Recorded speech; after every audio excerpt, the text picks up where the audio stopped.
आइए एक problem discuss करते हैं। आईआईटी जेई में आई हुई आईआईटी जेई 2003 की प्रॉब्लम है, एडवांस की, और word problems on differential equations. So I am reading it out for you. A right circular cone with radius r and height h contains a liquid which evaporates at a rate proportional to its surface area in contact with air. Proportionality constant is positive. Find the time after which the cone is empty. तो read कर लीजिए problem को, pause कर दीजिए और अपने आप सोचिए। बहुत इजी प्रॉब्लम है। A right circular cone with radius R and H. तो जो राइट सर्कुलर कोन है उसकी डायमेंशंस हमें गिवन है। Of course shape of the vessel तो आप देंगे, वो तो आपकी जिम्मेवारी है। Contains a liquid which evaporates at a rate proportional to the surface area in contact with the air। ठीक है जी। तो हम शुरुआत कैसे लेते हैं? r with the radius, h with the height of the liquid cone। At any point of time, r represents the radius, h represents the height, and v represents the volume। And the dv by dt is directly proportional to s। तो ज्यादा surface area होगा, ज्यादा surface area, ज्यादा liquid air के contact में आएगा तो ज्यादा तेजी से इवेपोरेट होगा। इसका मतलब जब हम इनिशियली देखें तो क्योंकि कोन, जो फ्लूइड था वो कोन में ऊपर तक भरा हुआ था, तो रेडियस सबसे मैक्सिमम था, तो उस समय इवेपोरेट होना शुरू हुआ लिक्विड, और बड़ी तेजी से इवेपोरेट हुआ।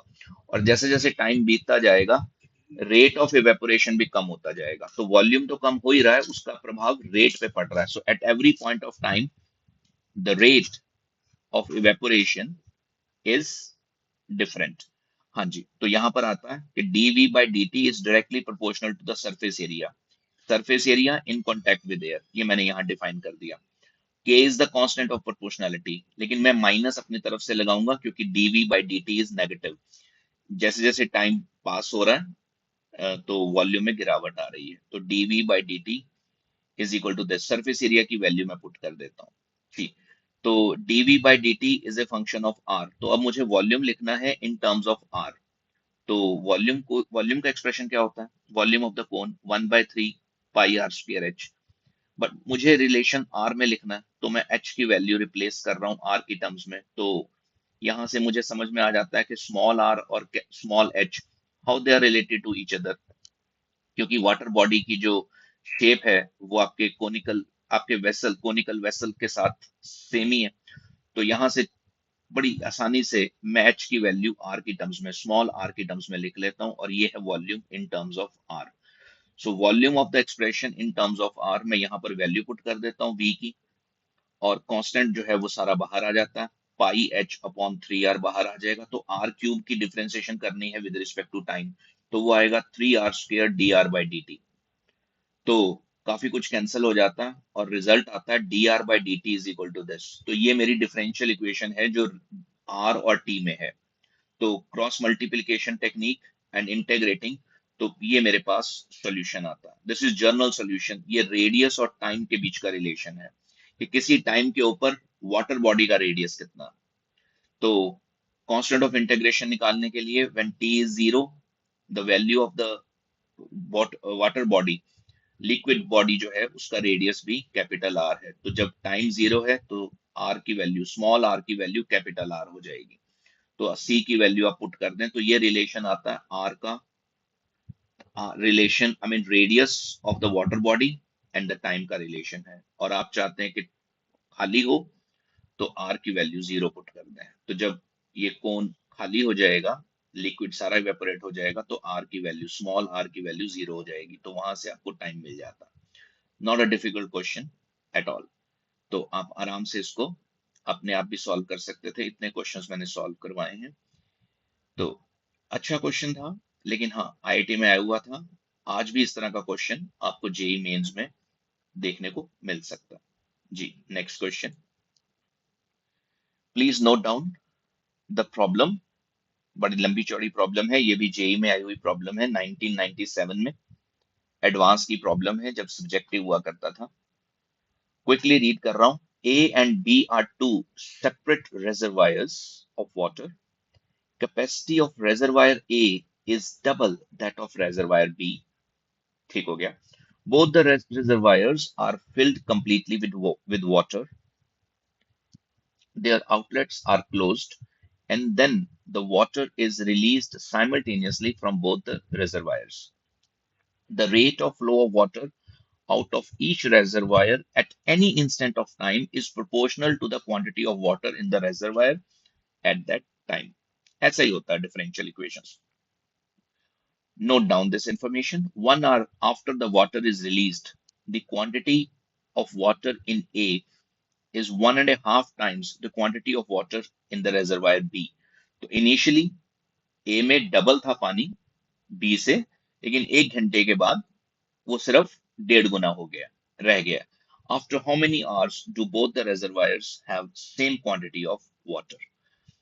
मैं ये रिक्वेस्ट करूंगा कि आप अपने आप इसको करने की कोशिश करें और आप कर भी लेंगे. मैंने बहुत से क्वेश्चंस डिफरेंशियल इक्वेशन से क्लास में करवाए हैं, तो ये आप कर सकते हैं.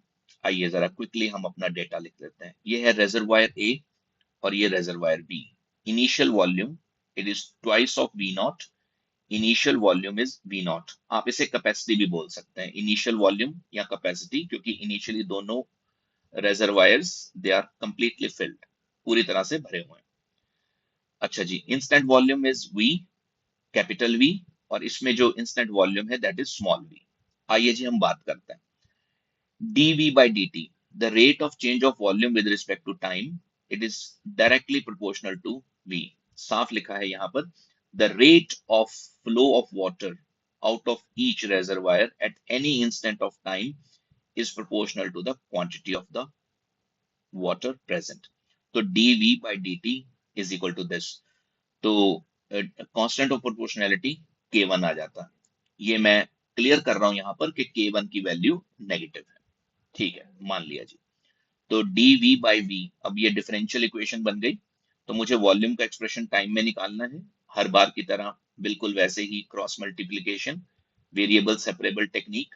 When the time is 0, the volume is twice of V naught. तो ये मेरे पास रिलेशन आता है. ये जो रिलेशन नंबर 1 है, ये वॉल्यूम को एक्सप्रेस करता है टाइम की टर्म्स में. The volume at any point t, but k1 is not known to me. k1 is the constant, इसकी वैल्यू मुझे नहीं पता. सिमिलरली रेजर्वायर बी के बारे में बात करते हैं. dv by dt is directly proportional to small v.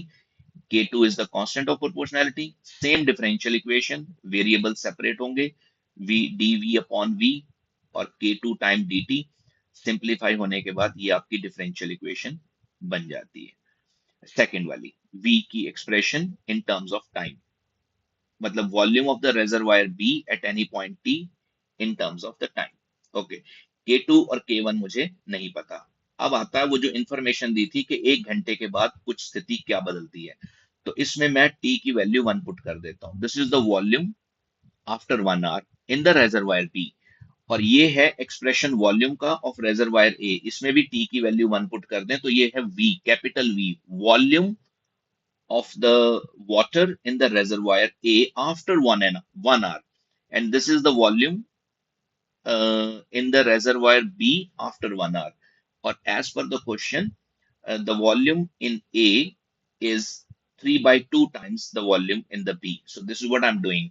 As per the question, 2 times V naught e to the power k1, it is 3 by 2 times the volume in B.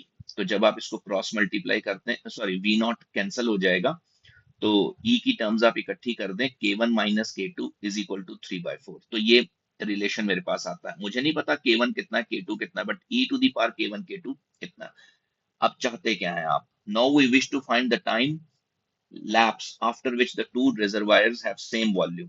तो जो volume है ए का, ये जो एक्सप्रेशन नंबर 1 थी, आप इसे expression number 2 से इक्वेट कर देंगे, क्योंकि अब आपको वॉल्यूम सेम चाहिए. तो वही मैं कर रहा हूं, कैपिटल V को small v eight any point of time when both have same volumes. तो आपने इन दोनों को इक्वेट कर दिया, v नॉट से v नॉट कैंसिल हो गया.